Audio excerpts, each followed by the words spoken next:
2017లో అక్కడ municipal junior college start చేసినారు. దాని పేరు కూడా విఆర్ అని కూడా లేదు, వెంకటగిరి రాజాస్ కూడా లేదు, ఓన్లీ మున్సిపల్ జూనియర్ కాలేజ్ అనే స్టార్ట్ చేసినారు. మీరు ఎంతమంది టీచర్ నేను పర్మిషన్ తెచ్చేటప్పుడు దానికి శాంక్షన్ పోస్టులు చేయొద్దా?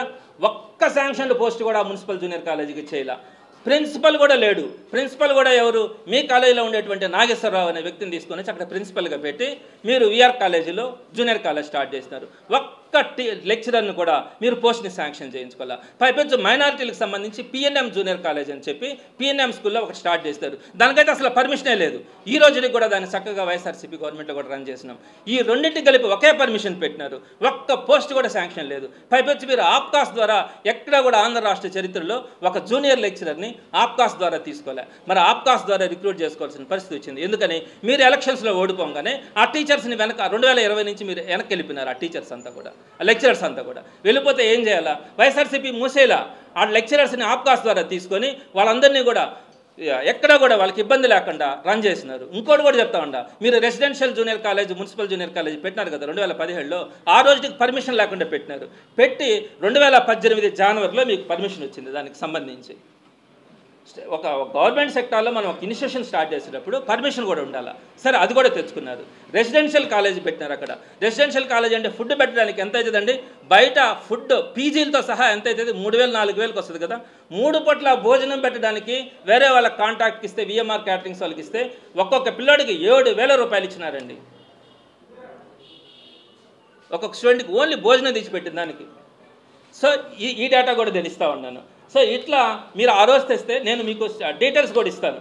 అంటే ఈ వైఎస్ఆర్సీపీ గవర్నమెంట్లో కూడా ఎక్కడా కూడా స్ట్రెంత్ తగ్గల. మీరు అన్నారు కదా, మీరు స్టార్ట్ చేసినటువంటి జూనియర్ కాలేజ్ మీరు స్టార్ట్ చేసినప్పుడు ఎంతమంది? 49 మంది అండి. 300 మందికి ఇచ్చినానంటున్నారు.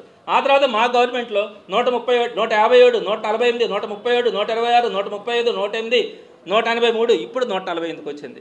ఎవ్రీ ఇయర్ స్ట్రెంత్ మెయింటైన్ చేస్తూనే ఉన్నాం కదా. మీ స్టాఫ్ని మీరు 2020లో వెళ్ళిపోయినారు. విఆర్ మున్సిపల్ జూనియర్ కాలేజీకి, విఆర్ కూడా అన్నట్లే మున్సిపల్ జూనియర్ కాలేజీకి ఇచ్చినటువంటి ఫ్యాకల్టీ వెళ్ళిపోయినారు 2020లోనే.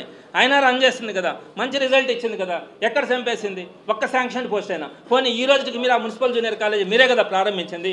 మీరేం చేస్తున్నారు? ఇక్కడ హై స్కూల్ పెట్టి ఆ జూనియర్ కాలేజీని తరిమేశారు. వాళ్ళకి రూములు లేక మొన్నటిదాకా లేవు. వాళ్ళకు భోజనం కూడా జూన్ నుంచి రావట్లేదండి. నేను ఆ విషయాన్ని ఎంఈఓతో కానీ అందరితో కూడా నేను మాట్లాడాను. నేను దానికోసం ప్రయత్నిస్తూ ఉన్నాను. కలెక్టర్ గారితో కూడా నేను మాట్లాడాను. స్టాఫ్ లేరు సార్, పిల్లలు బాధపడుతూ ఉన్నారు అక్కడ అని చెప్పి నేను కలెక్టర్ గారి దగ్గరికి వెళ్ళాను. నేను కమిషనర్కి లెటర్ రాసినాను. మీరు మున్సిపల్ జూనియర్ కాలేజీ మీరు 2017లో స్టార్ట్ చేసామన్నాం కదా, మేము దాన్ని కంటిన్యూ చేశాం కదా. మరి ఈరోజు మీరు దానికి ల్యాబ్స్ కూడా లేవండి. అక్కడ పక్కన దాన్ని పంపించేసినారు. అక్కడ ల్యాబ్స్ లేవు. ఆ పిల్లలకి భోజనం కూడా జూన్ నుంచి రావట్లా.